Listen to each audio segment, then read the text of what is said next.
الحمد لله نحمده ونستعينه ونستغفره ونعوذ بالله من شرور أنفسنا ومن سيئات أعمالنا. من يهده الله فلا مضل له ومن يضلل فلا هادي له، وأشهد أن لا إله إلا الله وحده لا شريك له، وأشهد أن محمدا عبده ورسوله. يا أيها الذين آمنوا اتقوا الله حق تقاته ولا تموتن إلا وأنتم مسلمون. يا أيها الناس اتقوا ربكم الذي خلقكم من نفس واحدة وخلق منها زوجها وبث منهما رجالا كثيرا ونساء، واتقوا الله الذي تساءلون به والأرحام إن الله كان عليكم رقيبا. يا أيها الذين آمنوا اتقوا الله وقولوا قولا سديدا يصلح لكم أعمالكم ويغفر لكم ذنوبكم، ومن يطع الله ورسوله فقد فاز فوزا عظيما. أما بعد، فإن أصدق الحديث كتاب الله، وخير الهدي هدي محمد صلى الله عليه وسلم، وشر الأمور محدثاتها، وكل محدثة بدعة، وكل بدعة ضلالة، وكل ضلالة في النار إن شاء الله تعالى. بونكي باشا قطاع الوجيز في فقه السنة والكتاب العزيز. يعني عزيز ولن الله قطابي ورسول الله دن بذا جيلن نام بيرلن سنة لرنا düşünmeklük babatında yazılan gıyf gaşanama halali harami beşvat nama namazi rodan hacı zekadi kabir edep ahlakları nikah talak kabir haddi hudutlarına öğreten dinini Allah'ın Rabbına ve Resulünün sünnetine hadisine düşünmeklük isteyen nama başlangıç talibi için yazılan nama el-veciz Türkmen şairinin bir muhteser bir gıyf gaşa kitap diyen kitabı başlayır. Bu kitaplar nama okumaklığın sebebim her bir kulun nama bu dünyada ve o dünyada nama bağlı bolup Rabbinin razılığına kazanmaklık için nama gerek kitaplar. Sebep ise nama bir adam her bir edilen ibadeti, bir Müslümanın her bir etyen ibadeti Allah'ın dergahına nama doğru şekilde kabul edilecek o ulemalar nama deydi hükmani surette şol edilen ibadetlerde iki şart olmalıdır. Birinci şart nama ihlas olmalı, ikinci şart nama el-mutabaa olmalı. Şoň üçin nama bir adam etyen ibadetler Allah'ın dergahına kabul olacak olsa şu etyen ibadeti halisan lillah ve şirkten, riyadan, şöhret parasılıktan, umum aydamıda şirkten ve onun her bir görünüşlerinin, galınlarından saf olmalı. Ve şu sanada nama onun etyen ol şirkten saf olan ibadeti nama bidgattan ve bidgatın nama her bir nama galınlarından saf olmalı. Şoň üçin bizim etyen ibadetlerimiz halisan lillah kabul olacak olsa nama tevhidi öğrenmeli ve sünnetten nama sünnete layık gelip bidgatlardan, biderek hurafatlardan, zatlardan saf olacak olsa biz hükmani surette nama sünneti öğreten Resulullah'ın hadislerinin şerhini, manilerini açıklayan nama kitaplar öğrenmeli oluyor. Ve ilim diýilýän adam nama Allah tarapyn bir benine berilýän iň ol peşkeş. Şoň üçin Muawiye radıyallahu anhu Buhari, Müslim'de Peygamberimiz sallallahu aleyhi ve sellem'den şeýle bir hadis rivayet etdi. Ol hadisde Peygamberimiz sallallahu aleyhi ve sellem näme diýär? Men yuridillahu bihi hayran yufaqqihu fid-din. Allah Taala bir goluna hayır istese diye ona dinini öğretir diye. Şoň üçin näme Allah Taala bize şu öğretýän dinini bize näme hayır islemeklik üçin öğretýän näme gullaryndan bolan gullaryndan bolanlyp umid etýär. Ve näme biz ýene ilmi öğrenemiz, näme plan idi, plan goýdy, esasyny öğrenmeli. Biz näme dini قال الله قال الرسول صلى الله عليه وسلم öğrenmeli. Biz istenlik bir etýän dinimizi, istenlik bir diýen sözümüzi ya bir terk etýän adamyzy näme Allah'ın etmekligini buyuran üçin ya da Allah'ın terk etmekligini näme talap edenler üçin etýänlerden we terk etýänlerden bolmaly. We näme bizim dinimizde hiç haçan näme ihtilaf ya düşünşmezlik Kur'an hadisiň arasynda ya Kur'anyň aýatlary bilen beýleki aýatlaryň arasynda çapraz gatma garşy zatlar bolmaly däldir.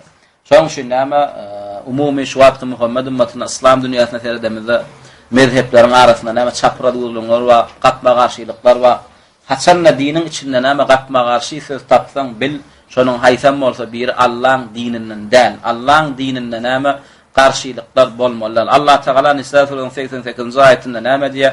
"Walaw kana min indi gayrillahi lawajadu fihi ihtilafan kesira."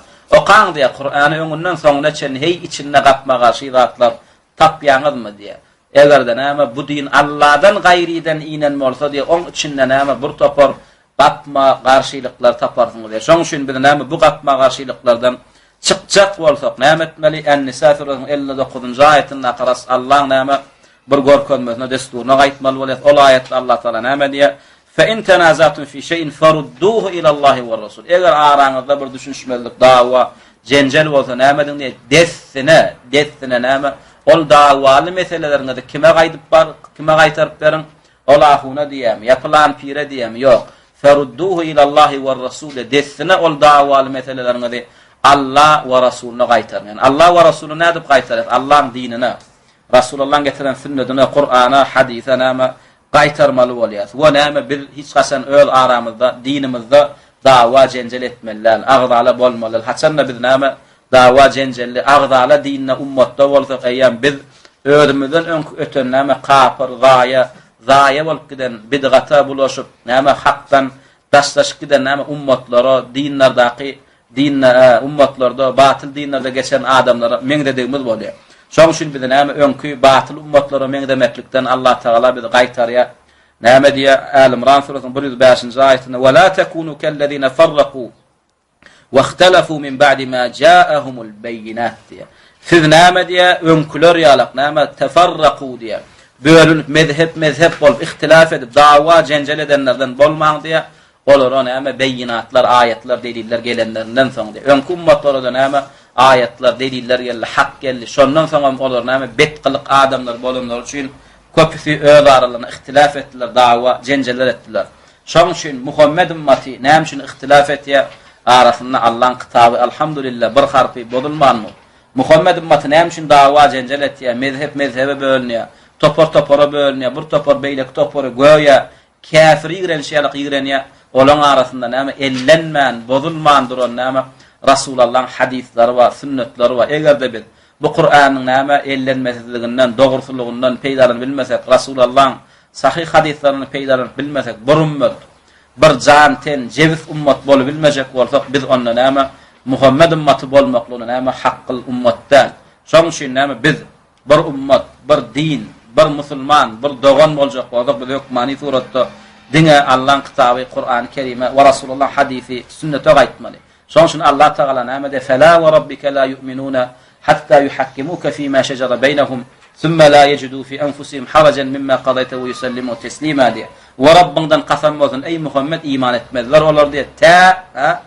Yuhakkimuka fima şecere beynehum. Öz ara çykan dawaly meselelerine näme sana höküm etdirýänçä we sen hökümüňe näme yüreklerinden näme nägileliklerini aýyrýançalar we dole sen hökümüňe näme razylyk bilen boyun bolýançalar. Diňe näme ulamalar höküme gaýtmaklygyna ýetenaken.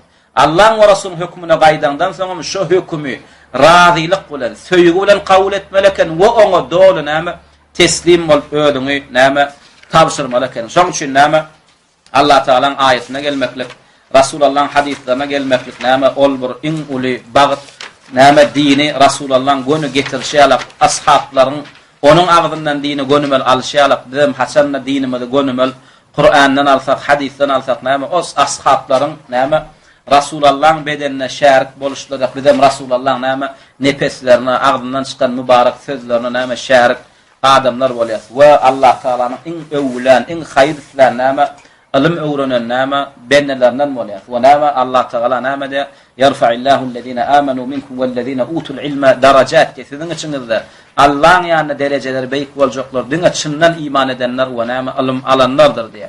Ve näme Allah Taala ýene bir aýatda diýär: "İnnemâ yahşallaha min ibadihi el-ulema" diýär. Hakyky Allah'dan näme gorkmaly derejede gorkup bilýänler olar ulamalar diýär.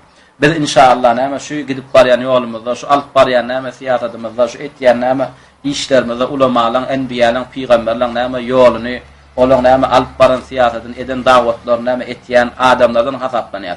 Şoň üçin Peýgamberimiz sallallahu aleyhi ve sellem näme diýär? "El-ulema warasatul enbiya. İnnel ulema lam yuwarrithu dinaran wala dirhama, innama warrathu el-ilm, faman akhadahu bi akhadha bi hazzin wafir." diýär. Ulamalarna Peýgamberimiz sallallahu aleyhi ve sellem näme diýär? Peýgamberler dinar, dirhem, altyndan, gydyldan, kumuş hiç sat goýup gitmediler. Peýgamberler ilm goýdular diýär. Kim ol ilminden alsa, peýgamberiň mirasyndan alsa näme ol hakyky mirasdan Allah'ydyr diýär. Şoň üçin näme gelin Rasulullah'ın näme mirasyndan her kim öz ýetdik paýyny aljak bolsun we alýanan berýänem näme şu etýän işimizde Allah Taala'nın näme ırzalygyny gözlesin, näme birimiz ilim berýär diýen ady aljak bolmalyň, birimiz näme ilim alýa talip diýen ady aljak bolmalyň, hemmemiz näme bir bilimizde hakka varlap niyetimizde näme halisan lillah edip Allah Taala bizi la ilahe illallah sözüniň näme beýi galmaklygyna sebäp boljak, näme sebäp bolan adamlaryň birinden essin Rasulullah'ın ölüp giden sünnetleriniň näme direlmegine sebäp bolan adamlardan essin Muhammed ümmetinin näme şeytanyň torundan kafirliň hilesi bilen guralyp yasama dinine näme güýmelip beren Muhammed ümmetinin hakyky Rasulullah'ın getiren arasda hak, nur, adil dininiň näme gelmekligine we onuň täzeden näme rawaç bolup direlmegine näme sebäp bolan adamlardan essin. Bu kitabyň näme başy inşaallah taala näme diýip başlaýar? Kitabut